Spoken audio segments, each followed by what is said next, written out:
कि इस मीटिंग के बाद जो दिल्ली में हुई है कांग्रेस की कोर टीम की बैठक हुई है बिहार और केंद्रीय नेतृत्व में, कोई यादव ही आकर के उनके अपोजिशन में खड़ा हो जाएगा तो उनकी जो नींव है वो हिल जाएगी। कोई सोचता है कि हमसे आगे कोई ना निकले, तो ये उसके लिए बहुत। जब कन्हैया कुमार विद्रोह किया था, उन्होंने भारतीय जनता पार्टी के अगेंस्ट में अपनी एक मुहिम शुरू की थी, उस मुहिम के बाद कन्हैया कुमार को बिहार में बुलाकर के उनको खूब सम्मान दिया गया था। पप्पू यादव को उस मंच पर नहीं चढ़ने दिया गया। नोरमा ग्रुप, जो सोचता है वो करता है, आपके अपने सपनों का आशियाना।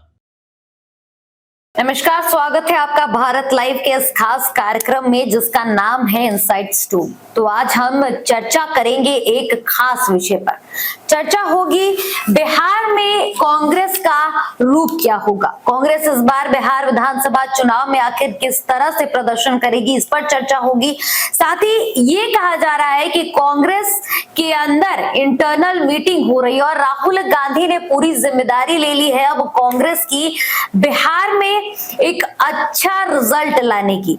और दूसरी तरफ बात ये भी सामने आ रही है कि जिस प्रकार से बिहार बंद का आह्वान कांग्रेस की तरफ से किया गया था, संपूर्ण चक्का बंदी की गई थी, लेकिन इसके बावजूद सड़कों पर प्रदर्शन कांग्रेस का ही ज्यादा देखा गया था, कांग्रेस के ही कार्यकर्ता ज्यादा थे। लेकिन कांग्रेस के दो ऐसे चेहरे जो राहुल गांधी के करीब है, एक बात करें पप्पू यादव की और दूसरी बात करते हैं कन्हैया कुमार की। इन दोनों के साथ जिस तरह से बर्ताव किया गया, दोनों को उस काफिले पर नहीं जाने दिया गया जिस पर चढ़कर तमाम नेता पटना की सड़कों पर निकले थे। ये तस्वीरें अब राहुल गांधी की नजर में आ गई और राहुल गांधी पूरे मामले पर खुद बातचीत कर रहे हैं, मीटिंग कर रहे हैं कि आखिर इस तरह की घटना कैसे हुई और क्या वजह रही। इसके अलावा सीट शेयरिंग का मामला तो फंसा ही है। तमाम मुद्दों पर आज बातचीत होगी कि कांग्रेस क्या इस बार मुखर अंदाज में चुनावी मैदान में उतरेगी, क्या दिल्ली वाला नजारा बिहार में देखने को मिलेगा या महागठबंधन में फिर से ओके ओके वाली सिचुएशन होगी। हमारे साथ बाबा है, तमाम मुद्दों पर बातचीत होगी। बाबा, बिहार में जिस तरह से एक तस्वीर सामने आई, पहले चर्चा उस पर करते हैं, पप्पू यादव और कन्हैया कुमार की। इस पर राहुल गांधी अब एक्शन में आ गए हैं, लगातार जानकारियां हासिल कर रहे हैं, इस पर आप क्या कहेंगे? देखिए यति, जब आपको कोई फाउंडेशन करना हो, मकान बनाना हो जी, तो उसके लिए पहले जमीन खरीदी जाती है जी, उसके बाद उसकी बाउंड्री की जाती है और तब जाकर के आप एक प्लान बनाते हैं, इंजीनियर से नक्शा बनवाते हैं, तब जाकर के मकान, तब घर की नींव भी रखी जाती है। तो ऐसी स्थिति में आप समझ लीजिए कि 2024 का चुनाव कहीं ना कहीं कांग्रेस के लिए वो जमीन अपना बनाने की एक शुरुआत है। बिल्कुल 3 सीटें उनके पास है, 18 तो उनको निश्चित रूप से मिलनी चाहिए और 19 पर वो जीत करके आए हैं। तो क्या ये समझा जाए कि कांग्रेस जितना सीट डिजर्व करती है उतना ही जीत कर आती है? ऐसा नहीं है।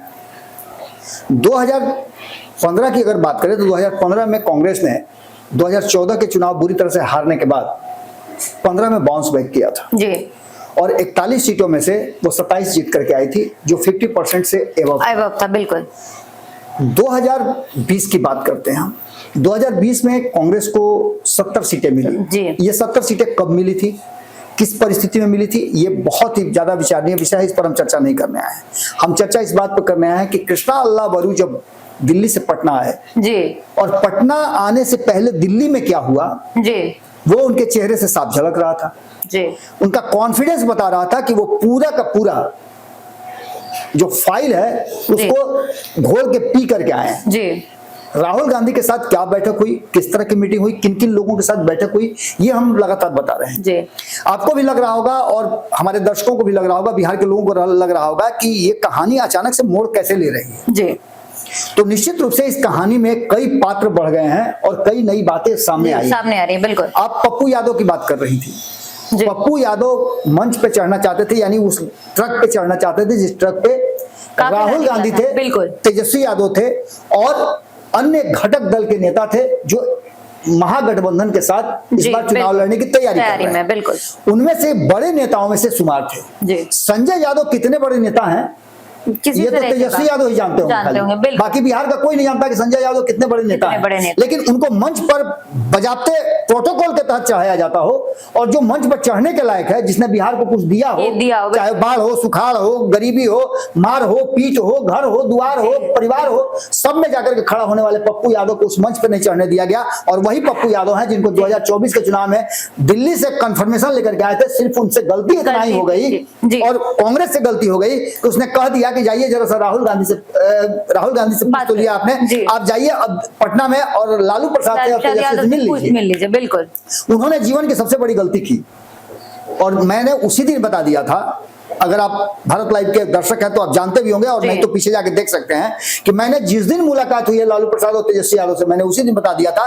तेजस्वी यादव का बॉडी लैंग्वेज बता रहा था कि बहुत भारी अपने जीवन की गलती कर चुके हैं पप्पू यादव तेजस्वी यादव से मुलाकात जी। और तेजस्वी यादव उनके साथ साथ चल रहे थे पैदल, लेकिन उनकी तरफ देख भी नहीं रहे थे, इग्नोर कर रहे थे। तेजस्वी यादव का एक फॉर्मूला है बाबा, अगर ध्यान दीजिएगा तो अपने से आगे किसी को नहीं चाहेंगे। वो जानते हैं कि अगर कोई यादव ही आकर के उनके अपोजिशन में खड़ा हो जाएगा तो उनकी जो नींव है वो हिल जाएगी।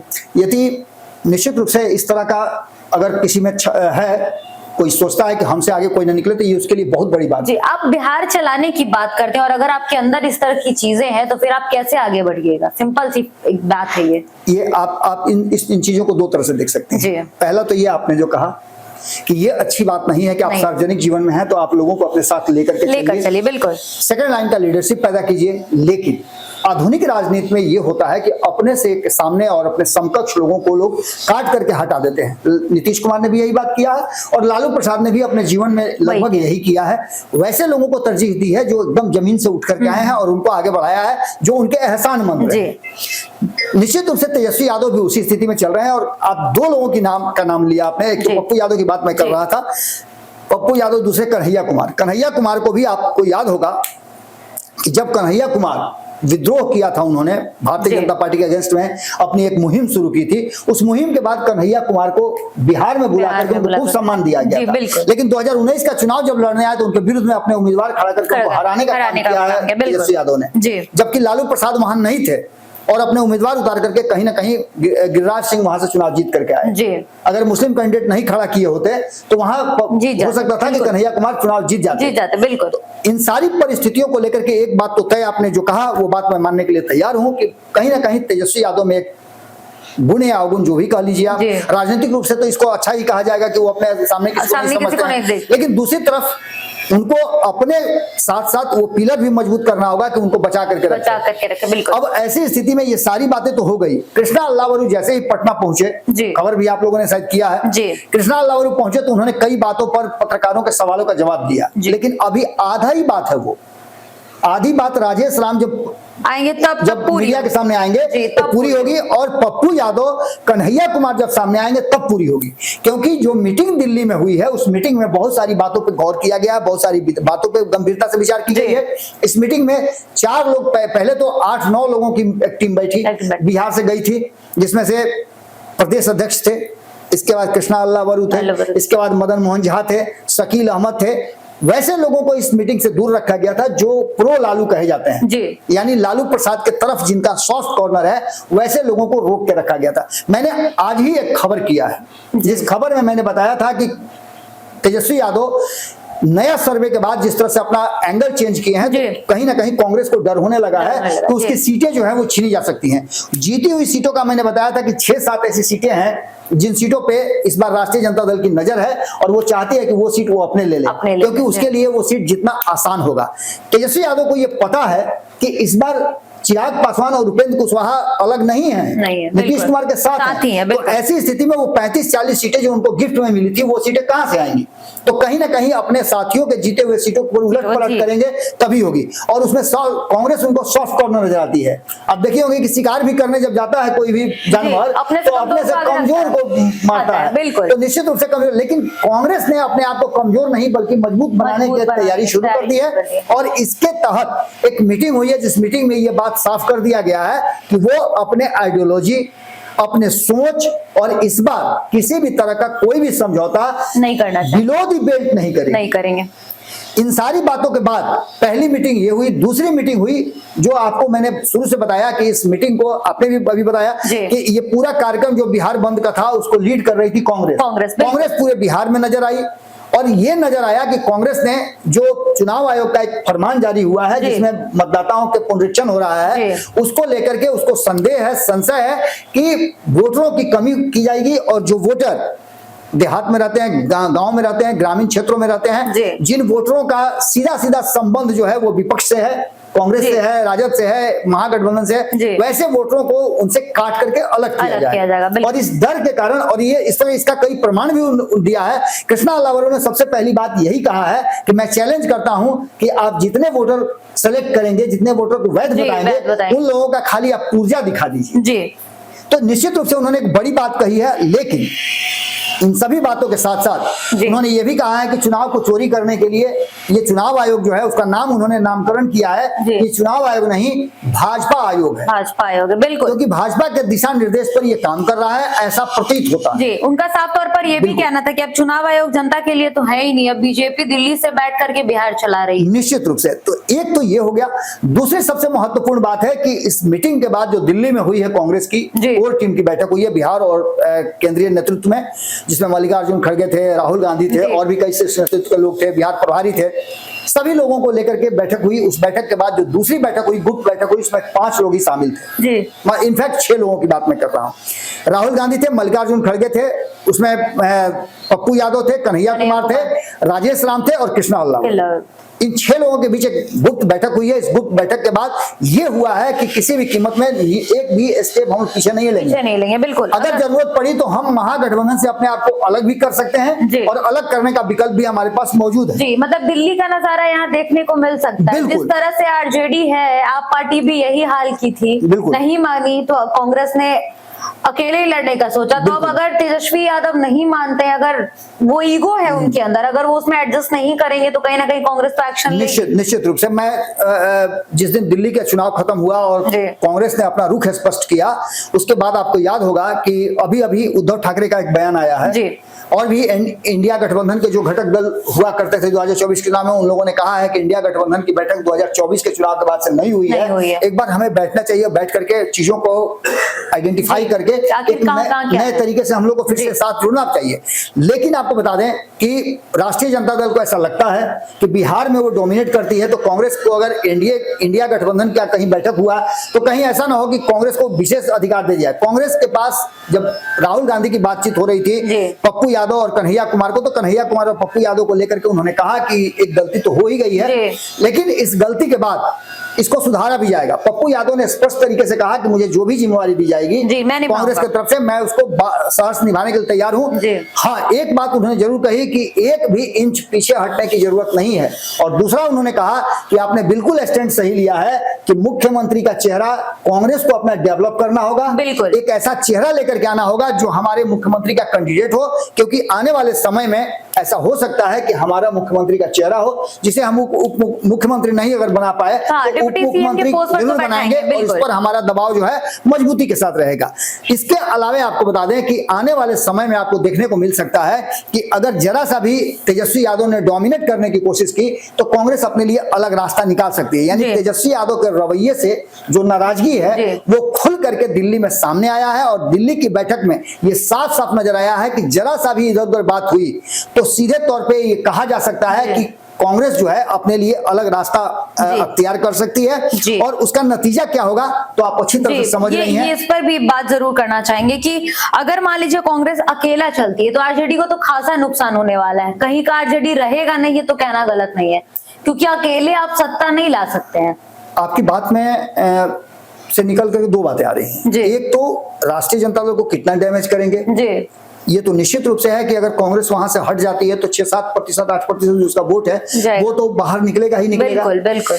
दूसरी सबसे महत्वपूर्ण बात कि कांग्रेस ने अभी तक इतने सारे विवादों के बाद, इतना घेरने के बाद, बिहार में सरकार के मुखिया नीतीश कुमार है, उसके बावजूद भी नीतीश कुमार की कोई शिकायत नहीं है। हाँ, ये जरूर कह रहे हैं कि नीतीश कुमार की तबीयत खराब है और उसका फायदा उनके सहयोगी उठा रहे हैं, उनके करीबी लोग उठा रहे हैं और यही कारण है कि बिहार में अपराध जो है वो बढ़ा है, जबकि नीतीश कुमार जीरो टॉलरेंस की नीति वाले हैं।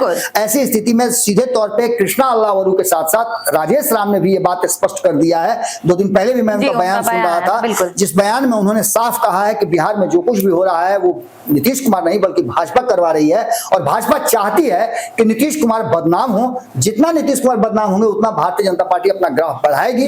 और इसके पीछे सिर्फ वो ही नहीं, उसके और भी कई सहयोगी हैं जो नीतीश कुमार को घेरने की कोशिश कर रहे हैं। जबकि आपने देखा भी होगा कि नीतीश कुमार किस मजबूती के साथ बिहार में काम कर रहे हैं। सरकार यूं ही तो नहीं चला रहे होंगे, निश्चित रूप से 20 साल से चला ही रहे हैं। सबसे बड़ी बात यह है कि नीतीश कुमार को आप देखिए कि प्रतिदिन वो विकास कार्यों की समीक्षा करते हैं, कोई ना कोई कार्यक्रम जरूर करते हैं, और लगातार जिस तरह से वो रणनीति अपना रहे हैं, जिस तरह से अपने कैबिनेट की बैठक करके उन्होंने कई योजनाओं को लगातार स्वीकृत किया है, कैबिनेट से पास करा करके उस पर अमल किया है, ये देख करके लगता है कि नीतीश कुमार विकास की तरफ अग्रसर हैं। लेकिन सबसे बड़ी बात यह है कि नीतीश कुमार उस जगह आकर के फंस गए हैं जहां कहा जाता है कि कॉकस में फंसे हुए हैं। नीतीश कुमार को यहां से निकलना होगा और निकल करके एक फैसला लेना होगा, और इसी फैसले का इंतजार शायद कांग्रेस भी कर रही है और बाकी के बिहार के लोग भी कर रहे हैं। बिल्कुल।